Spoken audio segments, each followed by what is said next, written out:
Hey everybody, welcome back to the Fantasy Endgame.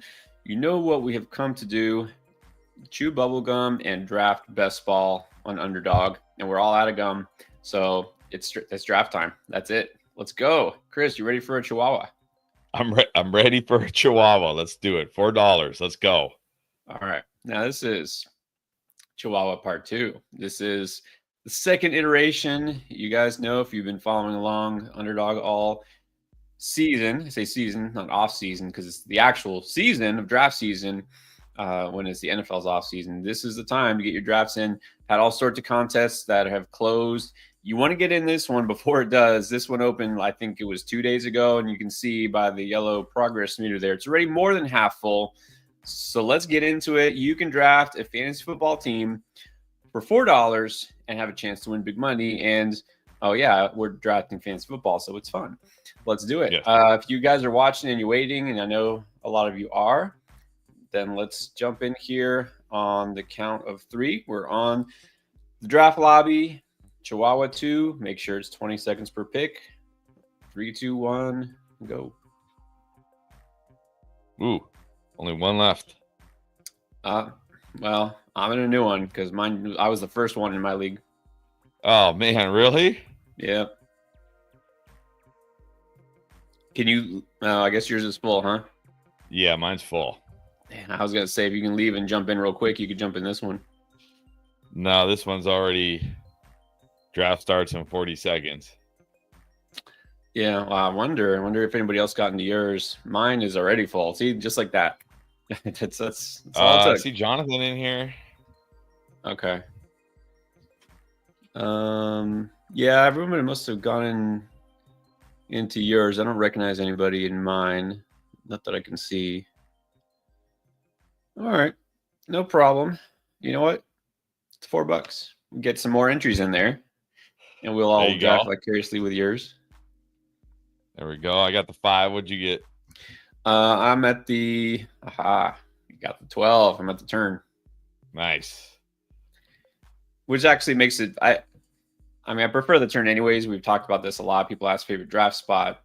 I love it even more when we're live streaming because it gives me a lot of time to wait between picks. Right, I can make my picks and then I got time to catch up. That is true. All right, at the 5. Look, almost on the clock already. Any surprises here? Look, I mean, I don't know why Saquon Barkley is his ADP is dropping, but I'm gonna happily scoop up Saquon at the 5. it's like too obvious, right? Like he was the number one player last year. He can't do it again. He can't just be the best player in fantasy. I mean, that's fine. I picked him at 5. He doesn't have to be the best player in fantasy. Well, this is true. This is true. Um, Justin Jefferson still a top 5 pick, supposedly, just to catch up on things. Kevin O'Connell said zero worry about him being ready for week 1. Do you have zero worry? Yeah, I'll give Kevin O'Connell the benefit of the doubt. If this was Kyle Shanahan, I'd be freaked out, but it's Kevin O'Connell, so I'll give him the benefit of the doubt. Yeah, agree. Didn't sound like anything major. I mean, you never want your star player to have any sort of injury, but again, we're in overreaction mode because every little thing will be scrutinized until the season starts. And for that matter, remember everyone with Justin Fields, the toe injury, we're like, that's it. The Jets are done. Jets season's over. Like he's already back. He's practicing. He's wearing, I think he said, a toe shield. Yeah, he was back out there the very next day. Yeah, so no concerns here. Don't have to start fading Garrett Wilson or anything like that. There are a The only couple of problem with other. going Saquon or Gibbs or whatever running back in the first round is that usually when it comes back, it's like the only good players on the board are running backs again. Just fine. Go double hero RB. It's fun. Every draft different. Look at mine so far. You got the usual suspects, but I got Genty at the 12, and now in my debate, do I go H.N. Henry or do I go a receiver?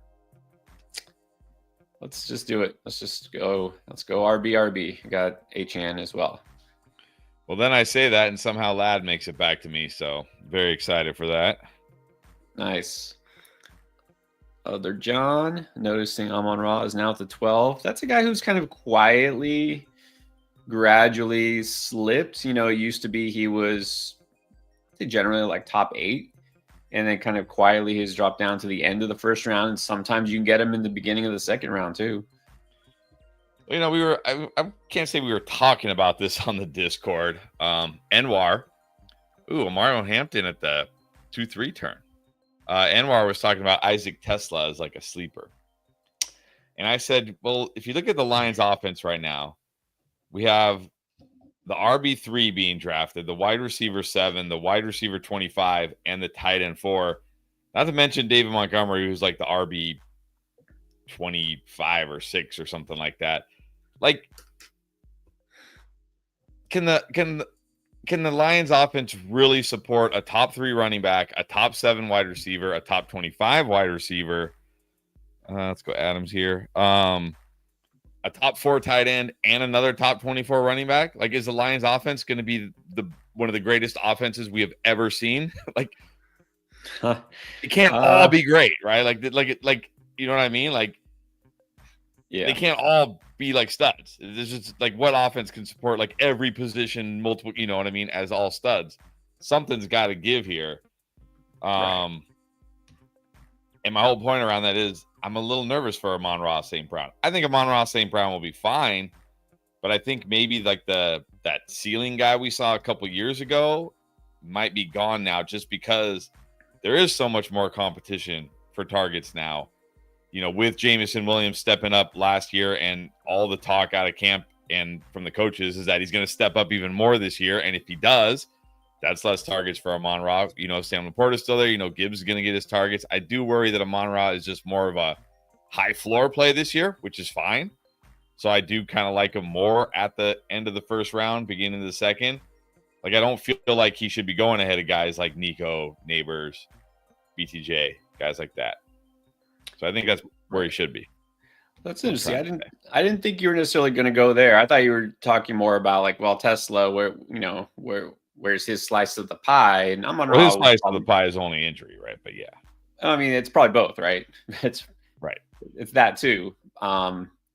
Okay. So as far as Tesla, I mean, he can be a sleeper in the sense that he might be a guy you take in the very last round that could actually do something. Like, he might actually have weeks where you could put him in and hope for a touchdown or a big play. But, you know, not a guy you're going to count on. So put it that way. Okay. Just so you know, I'm at the turn. I got H.N. Genty at the first turn, and now I'm going McLaurin and Evans. Pretty happy with that. Nice. You went young at running back, old at wide receiver. There you go. That's balanced. Perfectly balanced. And so that's something. McLaurin apparently not holding out anymore. That's nice. But now he's on the pup list, right? It's like, yeah, trade one problem for another. Well, he's on with the ankle injury. Yeah. AKA pay me. Which will magically heal as soon as he signs a new contract. He signs that contract, he's coming off the pup list. Yeah.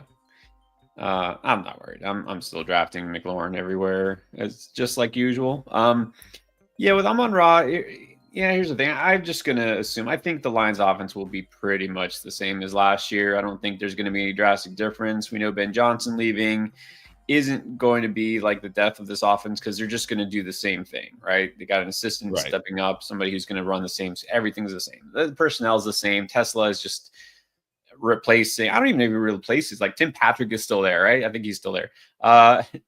Isaac Tesla just replaces whoever their 4th or 5th receiver was. So that doesn't really make a big difference.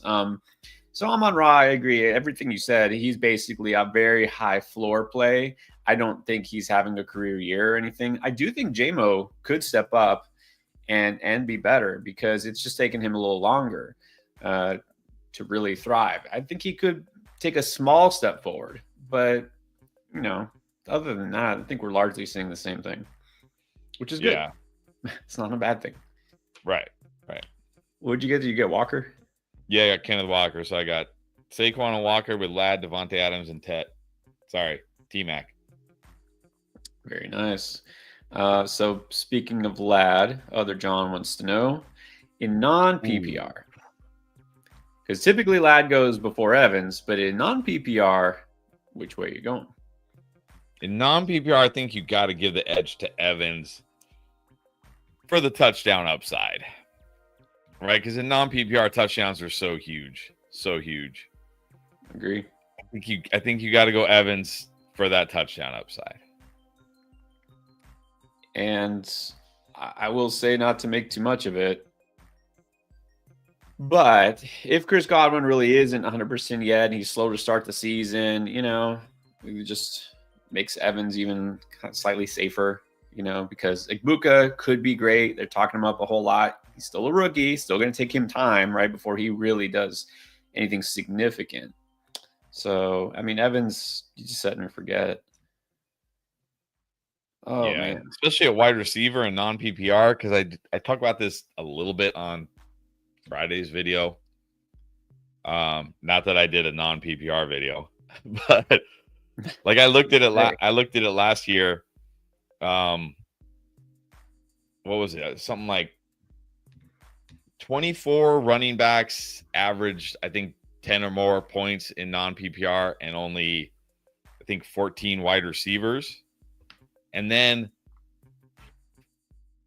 maybe I think it was like 10 running backs or something averaged over 15 points per game in non-PPR, and only one wide receiver did it, and that was Jamar Chase. It's crazy. Why even take a receiver? So maybe the answer is Ladd, Evans, may just take another running back. Like, don't even take a receiver. Just take another. Honestly, if I was in a non-PPR league and I could start 3 running backs, I would go running back. I might even go 4 running backs in a row before I take a wide receiver. Yeah. And then you just want to draft wide receivers that have touchdown upside. That's right. We're not caring as much about guys who are going to get like 7 catches and 80 yards and no touchdowns. Oh, I feel like I don't have enough Olave. But Addison is usually my pick here. All right, let's go Olave. It's funny because I was just on the clock and I had my choice. Olave. I took Travis Hunter because he was still there, and they had Olave, Jennings, Addison. I went Jennings, but now I feel like I have too much Jennings, but oh well. Even in a 3 wide receiver league, if you could start 3 running backs. All right, yeah. He's saying this is like, it's like, that's mean. That's brutal. It's a non-PPR, but you can only start 1 running back and 3 receivers. Oh, what the heck? That's just weird. Well, then in that case, fine, take Evans. Yeah. In that case, take Evans. I mean, if you can only start 1 running back, like you can't even flex a running back. That's it. Well, I was gonna say, if it's 1 running back, what happens to all those valuable running backs? I mean, they're just on your bench. Well, I'll tell you this. In this league right here, the other John's talking about, I am 100% taking Josh Allen, Lamar Jackson, Jalen Hurts, or Jaden Daniels. Like, True. Whatever it takes. Guys that can give me like 20, 25, 30 points every single week. Nobody in non-PPR, hardly anybody in non-PPR is going to get you 20 to 30 points on a given week. Well, Jordan Addison is still here, so let's take Jordan Addison now. Nice. Like having that QB that can get you 20 plus pretty much every single week. That's such a huge advantage. Yeah. And with wide receivers devalued, and again, yeah, you want to go at least more than 1 running back. You need a backup. You need that upside on the bench. But if getting 4 or 5 stud running backs doesn't really help you, okay, he's saying running back. So yeah, your quarterbacks probably go in the 1st round in this league, maybe the 2nd round. I might, you know what, in this league where I only have to start 1 running back and I can't even flex a running back and it's non-PPR, I probably would go elite QB in the 1st round. Why not? Like, you got Josh Allen, again, I just said in non-PPR. I mean, I don't even know how many. I think Saquon was the only player that even averaged over 20 in non-PPR. Let me check. He might not have even. I mean, nobody might have even averaged over 20 in non-PPR last year. And again, I only know this because I was doing research for the video that's coming out Friday. So in non-PPR, Saquon averaged 20 and Chase averaged 16. And then nobody else, no other position player averaged over 20, just Saquon. So to have a quarterback like Josh Allen that can get you 25 plus points most weeks, 20 points every week, that's a huge advantage in non-PPR. Yeah, exactly. I honestly might start that draft with one of those elite QBs and then grab an elite running back, maybe another elite running back if I can, depending on who's there in the third, and then just start grabbing wide receivers that got touchdown upside. And then I wouldn't even think about tight end because I also looked at this. George Kittle was the only tight end to even average over 9 points per game in non-PPR. 9 points. Yeah, just don't even worry about it. There's going to be some random tight end that you get at the end of the draft, or could get at the end of draft. Doesn't mean you'll get him, but that's going to score 10 touchdowns, right? Just from being on one of those offenses. Right. So, yeah, the Kelseys and I hate to say even like the Evan Engrams, who I have a bunch of, but in PPR, in non-PPR, yeah, I'm not drafting Evan Engram. Just no point.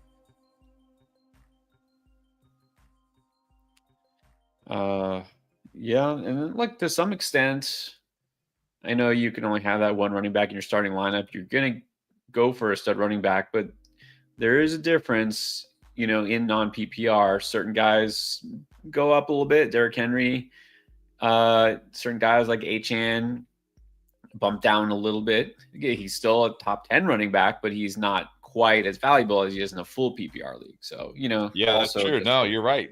Achane only averaged 13 points per game last year in non-PPR, which is right there with a guy like James Conner or Chuba Hubbard. Yeah, well, exactly. So you might as well wait. I mean, I would still try to get one of those top running backs who isn't dependent on the receiving numbers, but yeah, just why the rankings are a little bit different. Which reminds me, here's how brutal wide receiver is. Jamar Chase averaged 16. Jefferson averaged 12. Amon-Ra St. Brown and BTJ averaged 11. CeeDee Lamb averaged 10. It's crazy. Like, yeah. Yeah. We say know your scoring system. It's not just like a cliche. Like it really, really matters.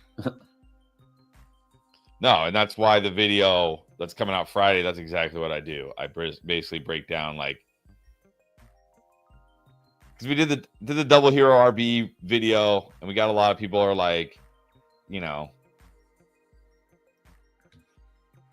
doesn't work for my league, or I tried it, but I drafted CMC and whoever else was terrible. You know what I mean? And like, I finished dead last or whatever. Like, so I'm like, all right, let's make a video that like actually talks about like how to draft, where I break down like different league formats, sizes, how many people you start.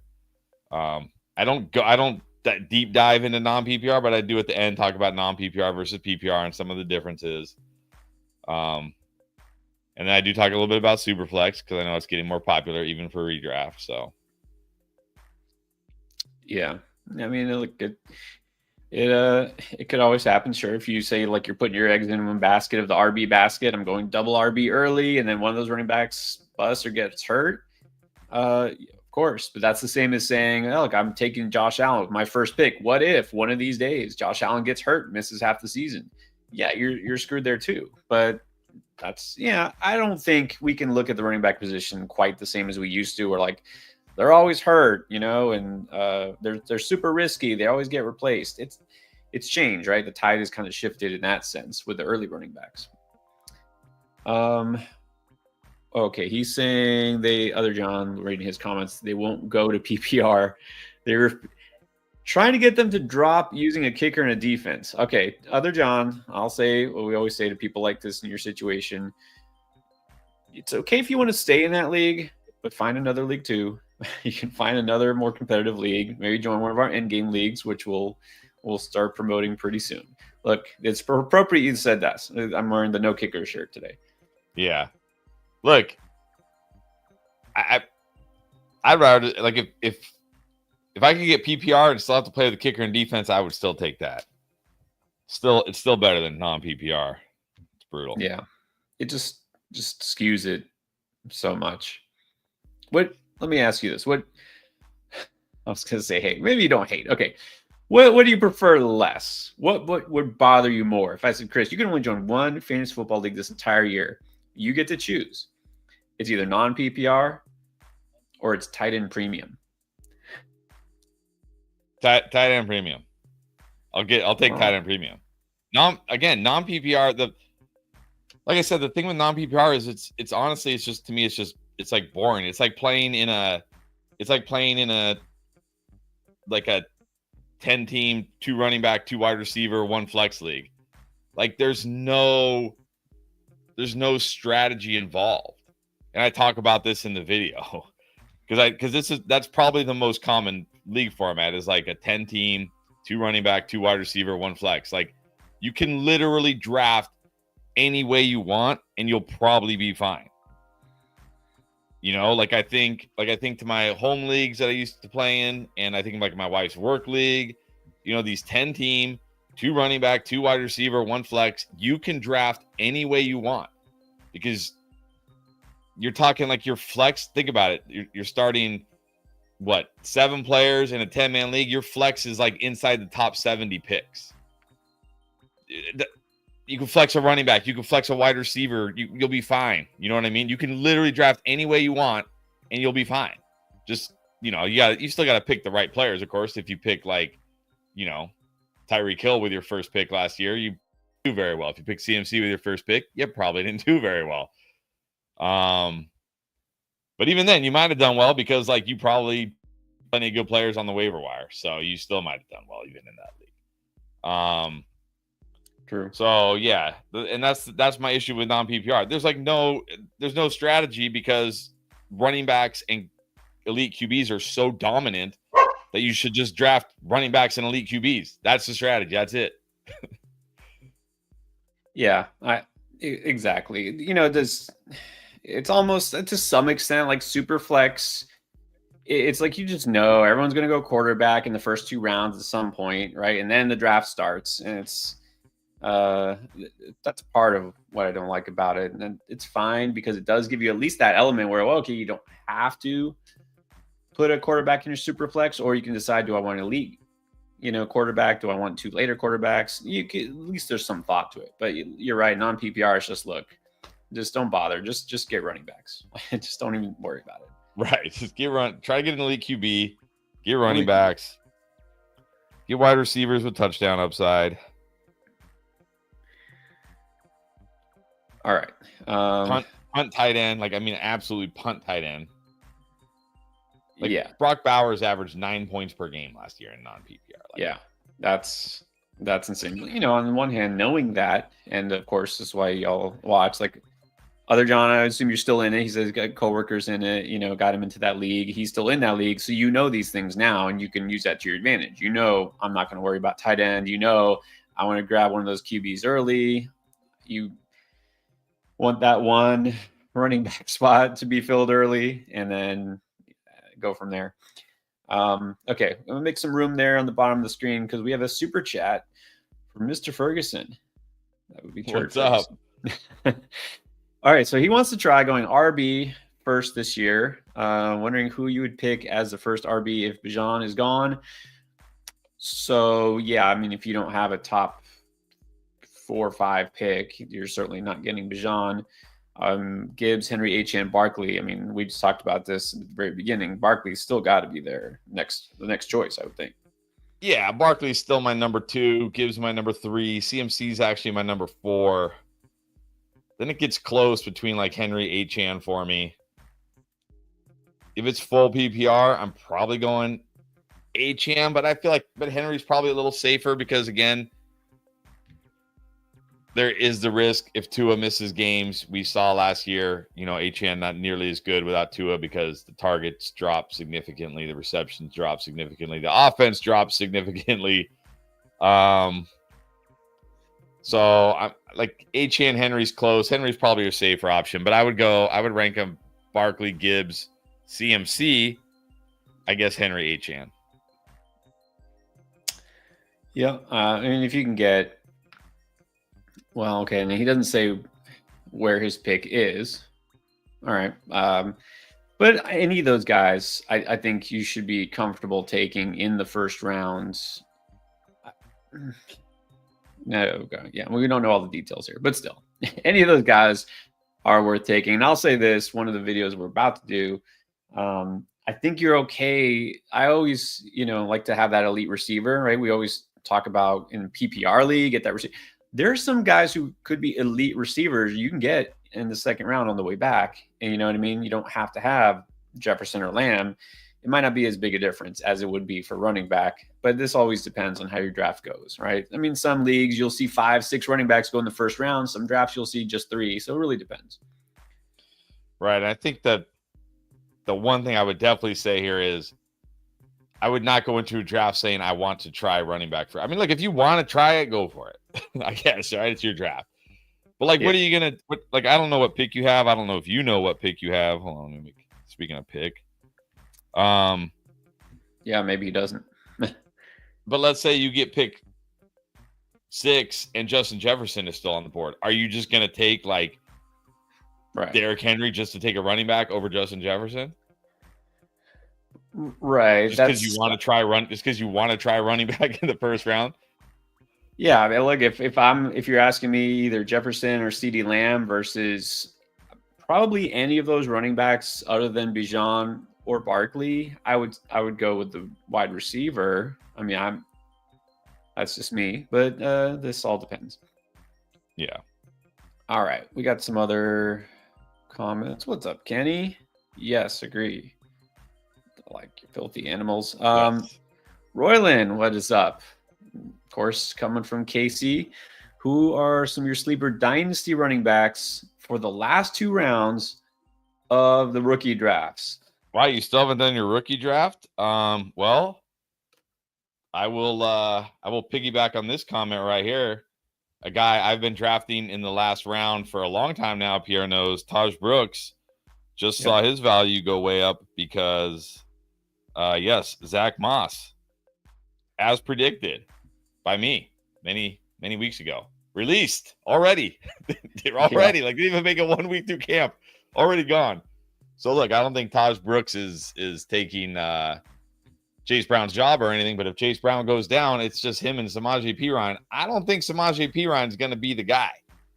So I like Taj Brooks. Of course, you got to like Dylan Sampson now. I don't know where he goes in rookie drafts these days. He might be going higher because of the Quinshon Judkins news that we didn't have back when rookie drafts were going on right after the NFL draft. DJ Giddens looks like he's the clear number 2 behind Jonathan Taylor. Great handcuff, with talent. Another talented guy. Who else? Well, the guy who's getting all the hype now is from your Commanders, Ja'Cory Krosky Merritt. Is that it? Yeah. Yes. Look, I mean, I'll say, look, there's a path, and according to the camp reports, he's the guy in the 2-minute drill. That's huge. And look, I think B-Rob's still going to be the between the tackles guy, but if he takes that pass catching role, that could be big for him. So the thing is, if I'm correct, B-Rob is entering a contract year. This is, it could be prove it and, secure the bag, or it could be, all right, we thank you for your service. We have your replacement. It's like, he may not be the guy going into next year late in the season. Austin Eckler's there. He's there. Like, he's a good. I said this last night. Like, I know Austin Eckler. He's a good dude. Like, he seems like a really great guy. Love Austin Eckler. I'm not drafting him, especially in best ball, because I mean those 6-7 points a week are not helping you win. No. So maybe Krosky Merritt does kind of take over, maybe even eats into Austin Eckler's role as a pass catching back. It's not a given. I mean, Eckler's body could break down as well. Remember, he looked like he was cooked already when he was with the Chargers, and we were kind of surprised he made it through last season without missing too many games. Yeah, I think he's a good one too. So, and then I know some people speculating. I mean, it's It's possible in Houston if Mixon misses time and Woody Nick Marks. Chubb is not looking Yes. like. Yeah. I mean, he's kind of going the way of Austin Eckler. Maybe Woody Marks. Who knows?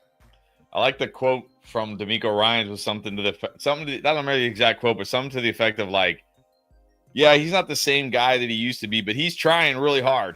Yeah.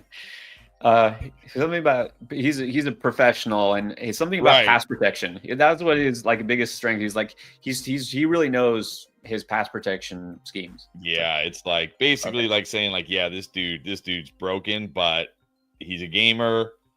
Yeah, I would definitely be targeting Woody Marks. I mean, that Mixon injury. In fact, I'm gonna draft Woody Marks right now. Yeah.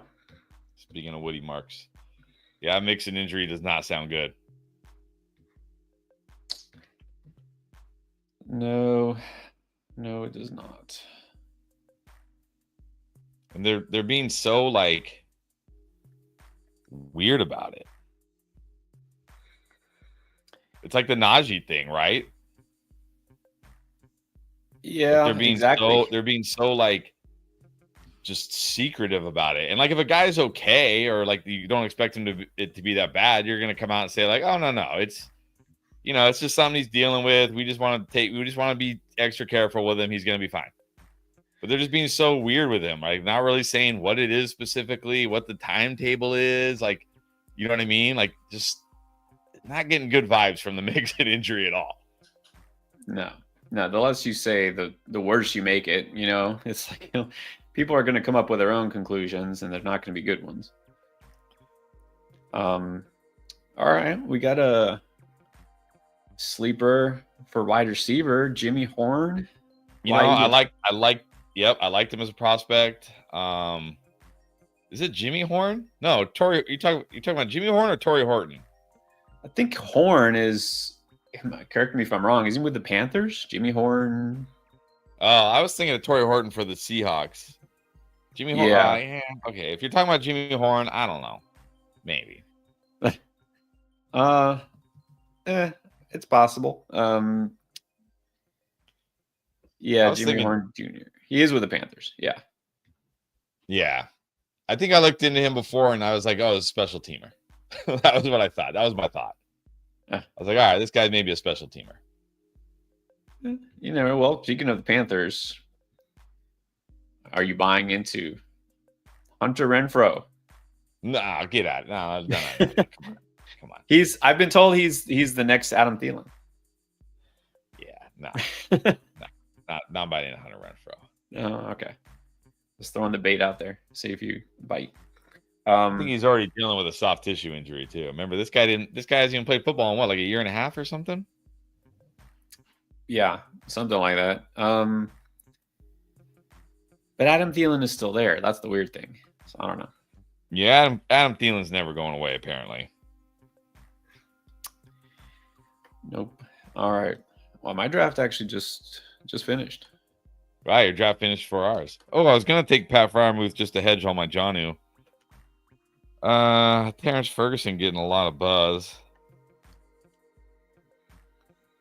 All right, let's do it. I don't expect much, but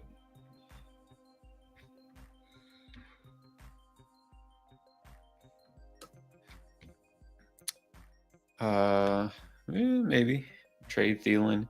One thing I looked at, it's interesting. There could be some value, although now I don't know. Do Renfrow and Thielen just like eat into each other's snap shares? I don't know how that's going to work. But Bryce Young throws a whole lot to the slot receiver in general. Now that may be because he didn't have an actual good outside wide receiver like he does now with McMillan, the rookie. But it could also be partly, what he's comfortable doing. Yeah, I'm gonna hold on. Where's my team? All right, here we go. I'm not gonna buy too much into that throw to the slot because, like you said, who was his receivers last year? Yeah, exactly. All right, done. Let's see how he made out. This is the Chihuahua Part 2. $4. Got a draft in. Wow, that was really quick. That was like less than a half hour.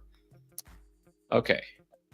So you got McCarthy, and speaking of, Bryce Young. Wow, you waited. So this is interesting. You waited a while for quarterback, and then you only wound up 2. Usually the cutoff, for like feeling nice and warm and fuzzy, that is earlier than this. So was this by design or what?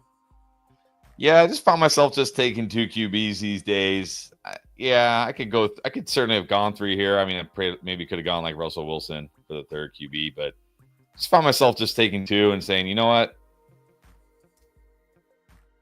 These guys just got to get it done for me. That's it. Just go out there and get it done for me. See, that's it. So finally come around. This is what I always say. Like, look, if I need a 3rd quarterback, that means those first 2 guys are bums. I'm not winning anyways. Forget it. It's 2 guys, set and forget.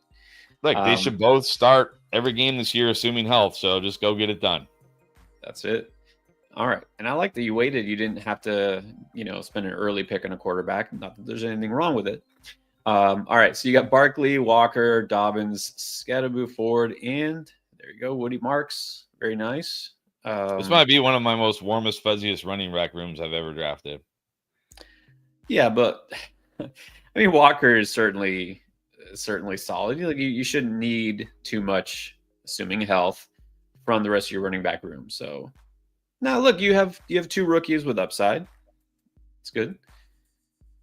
All right, let's see the receivers. Got Ladd, got Devontae, got McMillan, Olave, Addison, Higgins, and Slayton. How do you feel? Yeah, I feel good. I mean, I got the Addison JJ stack. I got the T-Mac Bryce stack. I like Adams a lot this year. I love Ladd this year. Olave, not a guy I'm drafting too much of. Look, I was actually between him and Addison when I picked Olave. So still getting both of them was great. Higgins I got for the Week 17 matchup, I believe, with the Chargers. Yes, with the Chargers. So I grabbed Higgins there. So like a little mini game stack. And then you know Slayton has been my late round best ball wide receiver for years now, that always gives you like 3 or 4 random spike weeks out of nowhere. And with Russ's moon balls, I think we're getting it again this year. Yep. Absolutely. I don't see anything wrong with that. And Higgins, I find myself getting in that range. I think partly because who's available there at that range, the 90s now, I guess he's moved up a little bit, but it's like Cooper Kupp and, some other receivers I'm not too excited about. I find myself taking a lot more Higgins in my slow drafts these days. But you got him as your 6th receiver. That's kind of insane. You got Addison as your 5th receiver and you got him way after ADP. That's pretty insane value too. Yep. And as usual, the 3-headed monster tight end, Goddard, Gesicki, Terrence Ferguson. Hearing anything about him, or is this just like a dart throw? I am hearing some buzz about him, but come on, it's a rookie tight end. Yeah. It's like, who else is there? Like, I was going to go Noah Gray, but I already had Gesicki with a Week 10 bye week, but maybe I should have just gone Noah Gray. Yeah.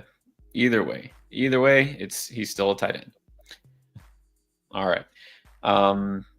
That's it. Do you want me to? I can throw mine up. I got mine ready. Let's see. Yeah, let's throw it up. Let's take a look at your team. Let's throw it up. All right. What you did over there.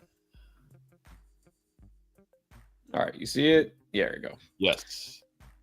Purdy and T-Law. Kind of like yours. This will have to cut it. But Purdy is a guy who doesn't tend to get hurt too much. And right.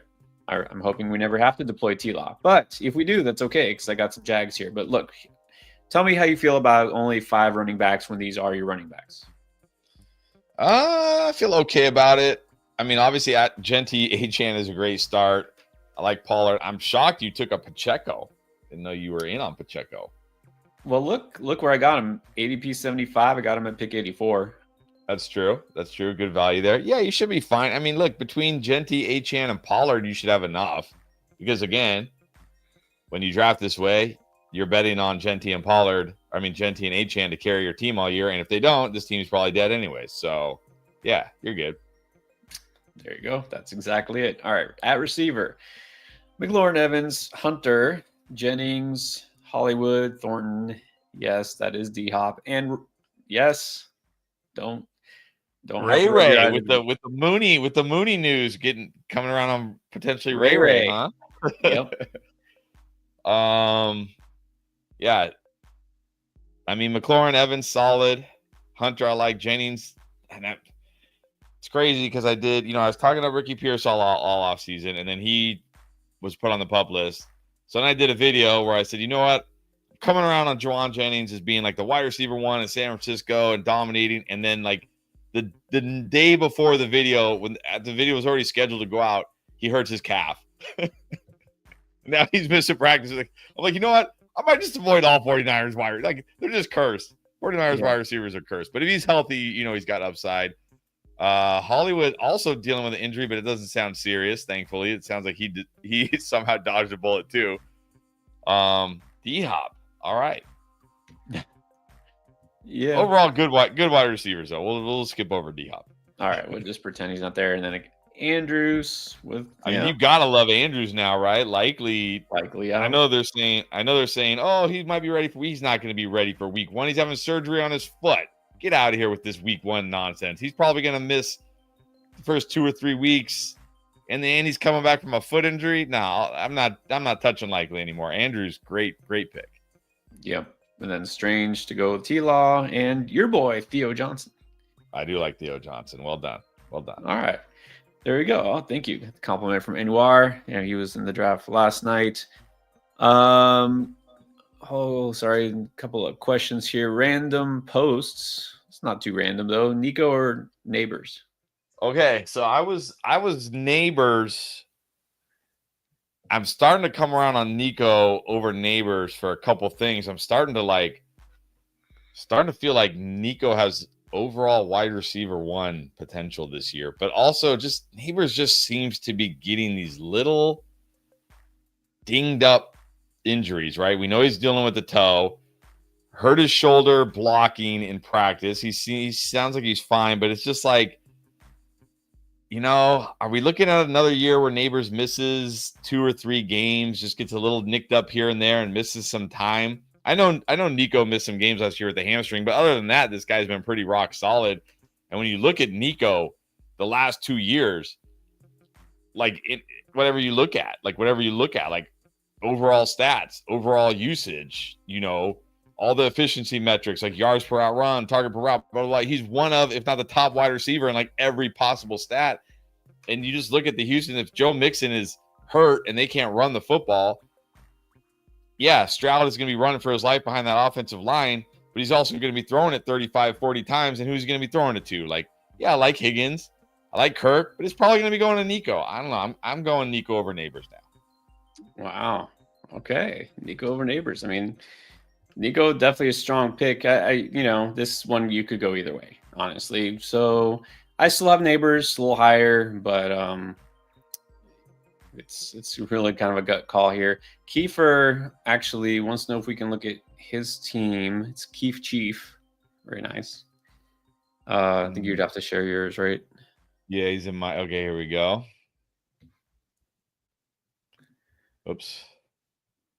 How do I do it? Oh, right here. Come on. Why is it not adding it? There we go. All right. Let's see. Oh, all right. So I only went 2 QBs. What do you feel about 3 QBs with Hurts? Not necessary. I mean, and Stroud's a really solid backup. So, I mean, I'm not drafting the Colts quarterback anyway. So it's okay. I mean, look, that's not going to kill your team, but you only got 5 running backs. Let's see what the running back. I'm probably just stopping at Stroud. I mean, Hurts, Stroud, more than good enough. Because again, so you're betting on Hurts carrying your team, like being great all year, so you shouldn't need those other guys. All right, so you went double. He went double hero RB with Hurts, JT. That's great. And then really waited. Najee, Chubb, Eckler behind those guys. Yes, this is a little dusty RB room here at the end. So very experienced. So I don't know if you heard earlier, we were talking about Eckler's guy who in best ball just doesn't move the needle enough. And then Nick Chubb. Oh man, you picked Nick Chubb like way early. Okay. Yeah. So you got to go some more upside there. I mean, there's some other, even if they're not rookie running backs, some other running backs with upside. So, like, for example, I've been taking Jaden Blue. I'm not completely convinced that Blue's going to win the RB1 job in Dallas. I don't know if anybody's going to run away with that job in Dallas. but at least there's that potential, right? That upside. And then, well, like, what is Chubb's upside? So yeah, I think Chubb and Eckler are both picks that we would not have made. Just go with somebody with somewhere. Even if you want a guy like a Tank Bigsby, right? Tank Bigsby will probably be the guy who gets the touchdowns in Jacksonville. He'll probably wind up getting more touches than Nick Chubb because he'll actually stay intact all season. So yeah, and I definitely would have liked the third running back earlier than Najee, who typically goes 15 picks later. Like, I'd want a third running back somewhat earlier here, like somebody I feel decent about, like a Swift, a Pollard, Jordan Mason, guys in that range where it's like I feel like they give me something. So yeah, definitely a little risky at running back. All right, wide receiver got Marvin Harrison, Devonta Smith, Deebo Samuel, Jerry Jeudy, Cooper Kupp, Adam Thielen, and Keenan. Well, speaking of Dusty. Yeah, man, you raised the overall average age on your team. You're the leader in that sense. Look, okay, there's nothing wrong with taking veterans, but we prefer the guys who are in their second or third year, who have that potential, who have not yet had their career year. You got some guys. Judy's coming off his career year. Let's face it, he's not doing that again, is he? He's not. Right. No. Cooper Kupp had his career year like 3 years ago. Adam Thielen, I guess it was, how long ago was his career year? 6 years ago? I don't know. Yeah. So I think the overall theme here is you want to switch out some of these players who are, let's say, past their prime for some players with more upside. Yes. Exactly. Yeah. Then, okay, you did get Andrews, but just talked about great pick. Pitts, Freiermuth, tight end, fine. Although in this case, I think it's okay to have two tight ends on the same buy. Yeah, that's all right. So there you go, Kiefer. Yeah. So again, this costs you $4. You do another one of these, do it again. You probably want to do those two things: get a little bit younger, and also at running back. I know you actually, what I almost hate more for let's say the Chubb pick, is you got him like 20 picks before his ADP, and Najee too. Like, you just wait. Yeah. You know what I mean? You don't want to reach on guys in that range that much. So, but like I said, there we go. We got a draft in quick, cheap, easy. You want to do it? Well, get on Underdog. Go to underdogfantasy.com, sign up, or just download the app, the Underdog app. And when you check out, if you're creating an account for the very first time, you're trying Underdog, make sure you use code ENDGAME when you check out, because that will get you bonus cash for your first deposit and a free pick. Go ahead and use that free pick on anything. You don't have to wait for the NFL season. Doesn't even have to be an NFL pick. Anything. By the way, they have picks for the Hall of Fame game tomorrow. If you're that much of a degenerate. Oh man, I mean, hey, if that's your thing, go for it. I don't do preseason picks, but some people do. But it's free. It's got a free pick. Use it for whatever you want. And we did talk about some preseason picks for season-long NFL picks. You got everything. So check it out. Go ahead and try this again. You guys will do another one of these sometime soon. Tomorrow's the regular redraft mock, so join us for that. You want to know when we're going to go live? Well, turn notifications on. And don't forget to hit the like button on the way out. All right. We'll see you guys on the next one.